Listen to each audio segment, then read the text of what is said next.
अब्दुल कलाम जो कि किसी परिचय के मोहताज नहीं है। ऐसा शायद ही कोई हो जो कलाम सर के बारे में ना जानता हो। कलाम सर की सिंप्लिसिटी ने हर किसी के दिल में अपनी एक अलग छाप छोड़ी है। कलाम सर बहुत मेहनती और बहुत बुद्धिमान व्यक्ति थे। इंडिया में मिसाइल की टेक्नोलॉजी को एडवांस बनाने का श्रेय डॉ एपीजे अब्दुल कलाम को ही जाता है। अब्दुल कलाम को मिसाइल मैन ऑफ इंडिया भी कहा जाता है। अब्दुल कलाम भारत के पहले ऐसे साइंटिस्ट हैं जो देश के राष्ट्रपति बने। वो देश के ऐसे तीसरे राष्ट्रपति भी हैं जिन्हें राष्ट्रपति बनने से पहले ही देश के सर्वोच्च नागरिक सम्मान भारत रत्न से नवाजा गया।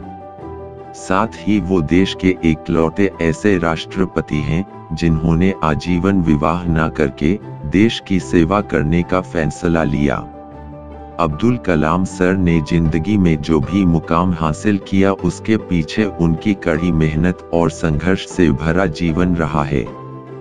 एपीजे अब्दुल कलाम का जन्म 15 अक्टूबर 1931 का तमिलनाडु के रामेश्वरम में तमिल मुस्लिम फैमिली में हुआ था।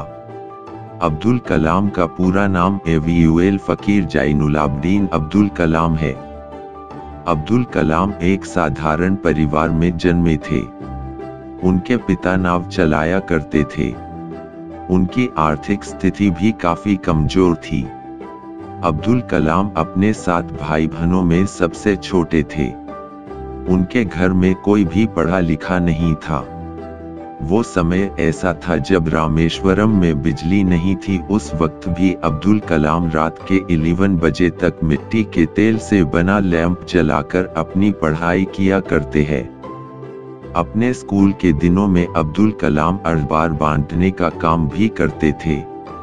अखबार बेचकर वो जो भी पैसे कमाते थे उसे वो अपनी पढ़ाई और अपने पिता की मदद करने में लगा देते थे। अब्दुल कलाम पढ़ाई में बहुत तेज थे और उनके अंदर कुछ नया सीखने की बहुत चाहत थी। अब्दुल कलाम ने अपनी स्कूल की पढ़ाई रामनाथपुरम SCHWARTZ मैट्रिकुलेशन स्कूल से पूरी करी और बाद में उन्होंने फिजिक्स में ग्रेजुएशन की डिग्री सेंट जोसेफ्स कॉलेज से ली। इसके बाद अब्दुल कलाम ने स्कॉलरशिप के जरिए मद्रास इंस्टीट्यूट ऑफ टेक्नोलॉजी से एरोनॉटिक इंजीनियरिंग का कोर्स पूरा किया।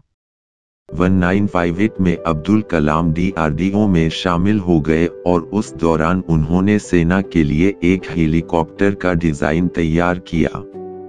DRDO में रोज के एक जैसे रूटीन वर्क से अब्दुल कलाम ऊब गए थे। 1962 में वे भारतीय अंतरिक्ष अनुसंधान संगठन ISRO से जुड़ गए। शुरू में उनके निर्देशन में उपग्रह प्रक्षेपण यान SLV-3 कार्यक्रम की शुरुआत हुई और यह शुरुआत तब रंग लाई जब जुलाई 1980 में इसरो ने रोहिणी उपग्रह को पृथ्वी की कक्षा में स्थापित करने का कारनामा कर दिखाया। कलाम ने भारत को रक्षा के क्षेत्र में आत्मनिर्भर बनाने के लिए रक्षा मंत्री के तत्कालीन वैज्ञानिक सलाहकार डॉक्टर VS अरुणाचलम के मार्गदर्शन में integrated guided missile development program की शुरुआत की। इस योजना के अंतर्गत भारत ने त्रिशूल, पृथ्वी, आकाश, नाग, अग्नि और ब्रह्मोस जैसी मिसाइलें विकसित की और इंडिया को विकसित देशों की कतार में लाकर खड़ा कर दिया।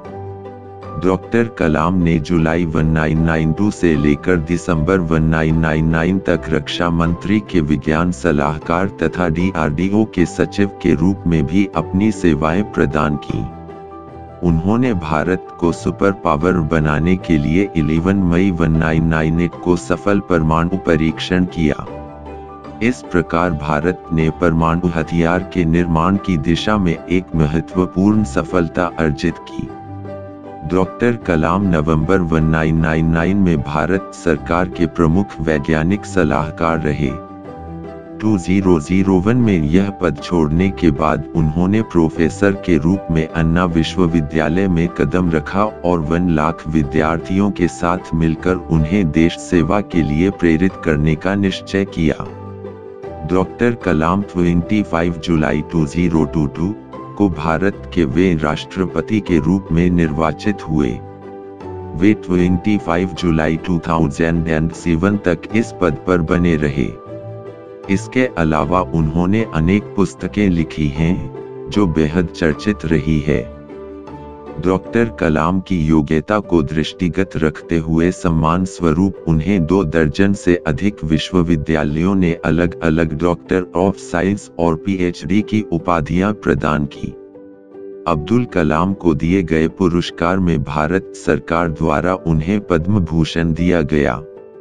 1990 में पद्मा विभूषण, 1997 में उन्हें देश के सर्वोच्च नागरिक पुरस्कार भारत रत्न से नवाजा गया।